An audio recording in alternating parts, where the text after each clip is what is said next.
Արցախի Հանրապետության մեծարգո նախագահ, Հայաստանի եւ Արցախի ազգային ժողովի մեծարգո նախագահներ, Անվտանգության խորհրդի հարգելի անդամներ։ Այսօր տեղի է ունենում Հայաստանի եւ Արցախի անվտանգության խորհուրդների թվով 4-րդ նիստը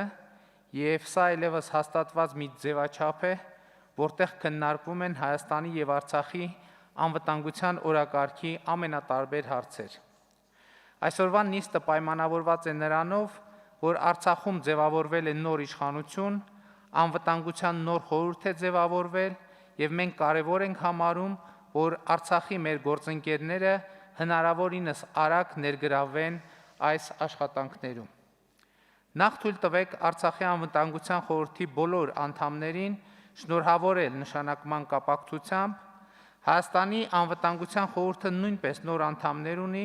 եւ նրանք նույնպես առաջին անգամ են մասնակցում այս ձևաչափով քննարկումներին եւ նրանց նույնպես շնորհավորում եմ այս առիթով։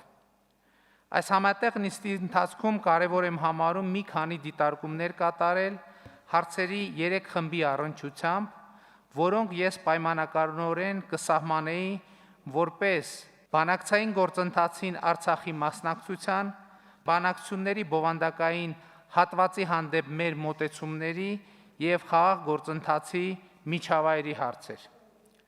Անցած տարվա դեկտեմբերի 23-ին մեր համատեղ նիստի ընթացքում ես առանձնահատուկ կարևորեցի Արցախում անցկացվելիք համապետական ընտրությունները։ Արցախում կայացած ընտրությունները հետապնդում էին 3 առաջնահերթ նպատակ։ Առաջին, հնարավորություն տալ Արցախի ժողովուրդը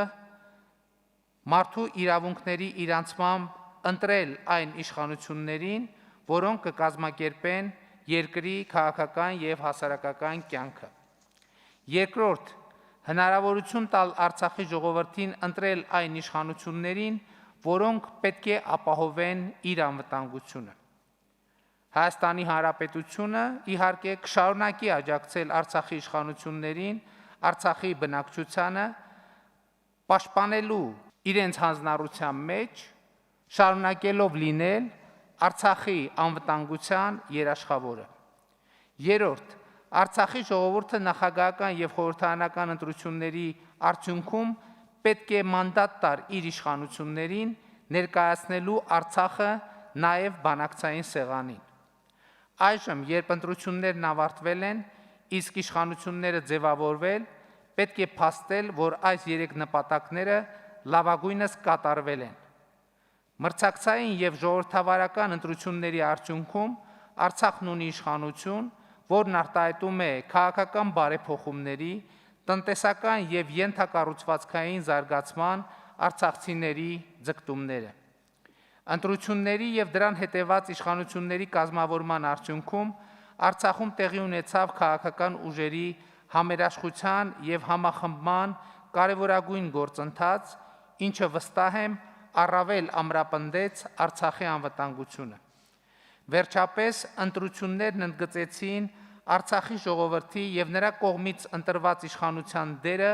խաղաղ կարգավորման գործընթացում։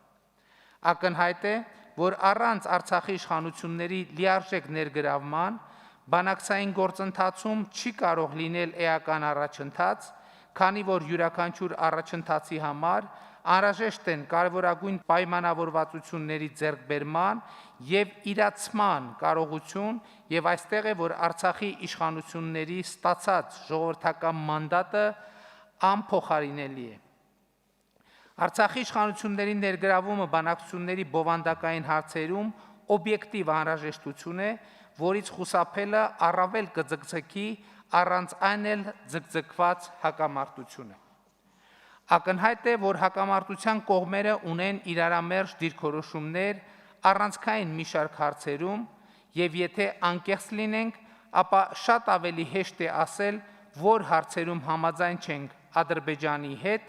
քան որ հարցերում կարող ենք համաձայնության հասնել։ Նման իրավիճակն առերևույթ ունի բազմաթիվ պատճառներ, բայց եթե մի պահ փորձենք դրանք ընդհանրացնել, ապա ակնհայտ է դառնում, որ մենք բախվում ենք 2 հիմնական խնդրի։ Առաջին խնդիրը արդեն նշեցի, այն վերաբերվում է Արցախի իշխանությունների հետ բանակցելու Ադրբեջանի ներկայիս իշխանությունների դժկամության հետ։ Ինչու եմ շեշտում ներկայիս, որովհետև այս դահլիճում կան մարդիկ, որոնք ոչ միայն բանակցել, այլև փաստաթղթեր են ստորագրել Ադրբեջանի նախկին, ավելի ճիշտ այն ժամանակվա իշխանությունների հետ, ընդ որում նաև Հեյդար Ալիևի նախագահության շրջանում։ Երկրորդ, Ադրբեջանը չի հրաժարվում առավելապաշտական կեցվածքից և դիտարկում է խաղաղ գործընթացը որպես իր բոլոր պահանջների աստիճանական կատարման միջոց։ Այսինքն ոչ թե փոխզիջման հասնելու միջոց, այլ իր բոլոր պահանջների կատարման աստիճանական կատարման միջոց։ Այդպես չի լինում և չի լինելու, բանակցային գործընթացը մեկ կամ երկու ընդմիջում ունեցող պատվերով համերգ չէ։ Խաղաղությունը ենթադրում է փոխզիջման հասնելու պատրաստակամություն և համապարփակ լուծումներ։ Հենց այդ պատրաստակամությունը նկատի ունենալով, ես առաջ էի քաշել այն բանաձևը, որի համաձայն Արցախի հարցի որևէ լուծում պետք է ընդունելի լինի Ղարաբաղի ժողովրդի համար, Հայաստանի ժողովրդի համար և Ադրբեջանի ժողովրդի համար։ Այս բանաձևը ոչ այլ ինչ է, քան փոխզիջման հնարավորությունը ընդունելու առաջարկ։ Կրկնում եմ, հնարավորությունը ընդունելու առաջարկ, այլ ոչ թե կոնկրետ փոխզիջման ընդունում, որը դեռևս հեռու է ձևավորված լինելուց իմ նշած պատճառներով։ Չընդունելով իմ առաջարկը, Ադրբեջանի նախագահը չի ընդունում ընդհանրապես որևէ փոխզիջման հնարավորություն։ Եվ ուրեմն ակնհայտ է, որ մենք չենք կարող նման մոտեցումներով ակնկալել բանակցային գործընթացում իրական առաջընթաց, հատկապես երբ դրանք ուղեկցվում են պատերազմի սպառնալիքներով կամ հայ ժողովրդի հանդեպ տարածքային կամ պատմական ուղղակի կամ անուղղակի պահանջներով։ Ղարաբաղյան հակամարտությունը անժամկետ հայ-ադրբեջանական լայնածավալ թշնամության վերածելու փորձերը, որտեղ մեր ժողովուրդները միմյանցից կվիճարկեն ամեն ինչ, անցյալը, ներկան, ապագան և ողջ տարածաշրջանը, վստահ եմ չի բխում ոչ հայ, ոչ էլ ադրբեջանցի ժողովրդի շահերից։ Մարդու իրավունքների եվրոպական դատարանի Ռամիլ Սաֆարովի գործով դատավճիռը հստակ արձանագրեց և դատապարտեց Ադրբեջանում հայերի հանդեպ ատելության հողի վրա կատարվող հանցանքների խրախուսումը։ Այս դատավճիռը պետք է սահմանի հստակ կարմիր գծեր Ադրբեջանի համար, ցույց տալով, որ այդ կարմիր գծերից անդին կանգնած է ոչ միայն Հայաստանը և հայ ժողովուրդը, այլև միջազգային հանրությունը։ Քանի որ վերջին շրջանում Ադրբեջանի նախագահը սիրում է անդրադառնալ պատմությանը, ես նույնպես կուզենայի ձևակերպել իմ միտքը որոշակի պատմական օրինաչափության մատնանշմամբ։ Իր պատմության ողջ ընթացքում, վերջին 100 տարում այսինքն, Ադրբեջանը ենթարկվել է երկու մեծ փորձությունների։ 1920 թվականի ապրիլին, երբ Ադրբեջանը կորցրեց իր 2 տարի առաջ ձեռք բերած պետականությունը, և 1993 թվականի հունիսին, երբ Ադրբեջանը վերստին մոտեցել էր 2 տարի առաջ ձեռք բերված պետականության կորստի եզրագծին, ինչի մասին մեզ այսօր հիշեցնում է ադրբեջանցիների ազգային փրկության օրվա գոյությունը, որի հերթական տարեդարձը ի դեպ նշվեց օրեր առաջ։ Ադրբեջանի պետականության համար այս երկու փորձությունները պայմանավորված էին թե 1920 և թե 1991 թվականին Արցախի դեմ սանձազերծած պատերազմով։ Պարզ է, որ թե 1920 և թե 1990-ականների սկզբին Ադրբեջանը գերագնահատել էր իր կարողությունները և թերագնահատել պատերազմի կործանարար հետևանքները։ Ես հեռու եմ այն մտքից, որ ինչ վատ է Ադրբեջանին, լավ է Հայաստանին և Արցախին։ 1920 թվականի Ադրբեջանի պետականության կորուստը մեզ հայերիս ոչինչ չտվեց, և առավել կարևոր է, որ 1994 թվականին մենք, Հայաստանը և Արցախը, կարողացանք Ադրբեջանի հետ մեկտեղ հրադադար հաստատել և վերջ տալ պատերազմին և կայունացնել իրավիճակը տարածաշրջանում։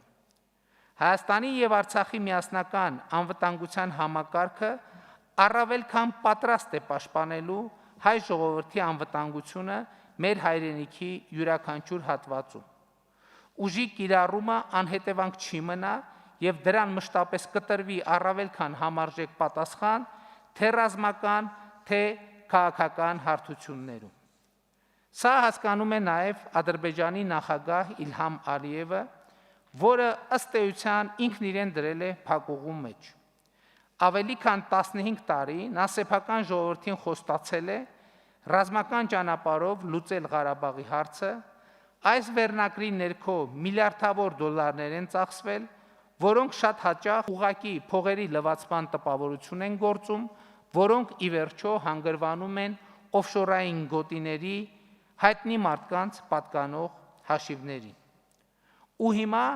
նա չի կարողանում սեփական ժողովրդին բացատրել, թե ինչու է իրականությունը այնպիսին, ինչպիսին կա։ Նա հասկանում է, որ իր հնարավոր արկածախնդրությունը անդառնալի ավերածություններ կբերի ոչ միայն Ադրբեջանին, այլև կկազմաքանդի իր հակաժողովրդական իշխանությունը։ Ու մարդկանց ուշադրությունը շեղելու համար նա այս փակուղուց դուրս գալու համար բարձրացնում է իր հայտարարությունների ջերմաստիճանը եւ ընդգրկումը անցյալի ձախողումները փորձելով կոմպենսացնել ապագային վերաբերյալ նոր ու ավելի անհեթեթ խոստումներով։ Վերջերս էլ Ադրբեջանի հատուկ ծառայությունների ուղղորդմամբ այսպես կոչված Արևմտյան Ադրբեջան նախաձեռնություն են ստեղծել, նկատի ունենալով Հայաստանի Հանրապետությունը։ Սրանով Ադրբեջանի վարած տարածաշրջանային քաղաքականությունը ավելի ամբողջական է դառնում եւ Արևմտյան Ադրբեջանի անհեթեթ նախաձեռնությունը եկավ լրացնելու այսպես կոչված հարավային, հյուսիսային, հյուսիս-արևմտյան ադրբեջանների զավեշտալի շարքը, ընդգծելով Ադրբեջանի ապակայունացնող նկրտումները ողջ տարածաշրջանի համատեքստում։ Բայց ես ուզում եմ հենց այս իմաստով ընդգծել, որ մենք խոսելով Ղարաբաղյան հակամարտության գոտում կայունության մասին, անվտանգության մասին, ըստ էության խոսում ենք մեր ողջ տարածաշրջանի անվտանգության եւ կայունության մասին, եւ այս առումով Հայաստանը դառնում է ոչ միայն Ղարաբաղյան հակամարտության գոտու, այլև մեր ողջ տարածաշրջանի անվտանգության երաշխավոր։ Եվ այս առումով կարծում եմ մենք պետք է առանձնահատուկ պատասխանատվությամբ վերաբերվենք մեր այս տարածաշրջանային դերին եւ լինենք ուժեղ, ամուր, բայց եւ չտրվենք անիմաստ եւ անհեթեթ սադրանքների։ Առավել եւս այժմ, երբ մեր հասարակությունները պայքարում են գլոբալ մարտահրավերի, նոր կորոնավիրուսի համավարակի դեմ, մենք պետք է կոչ անենք զերծ մնալ թշնամական գործողությունների քարոզից։ Ուզենք թե չուզենք, պատմությունը եւ աշխարհագրությունը մեզ դարձրել է հարևաններ, եւ մենք պետք է ելնենք այն պարզ ճշմարտությունից, որ մեր ժողովուրդները իրավահավասար են, չեն կարող լինել մեկը մյուսի տիրապետության ներքո եւ պետք է տնօրինեն իրենց ճակատագիրը իրենց կամքի ինքնորոշման իրավունքի համաձայն։ Այս իրավահավասարության ընդունումը մեծապես կնպաստի մեր ժողովուրդներին խաղաղության նախապատրաստմանը եւ մեր տարածաշրջանի երկարաժամկետ եւ կայուն զարգացման հուսալի հիմքեր կդնի։ Շնորհակալ եմ։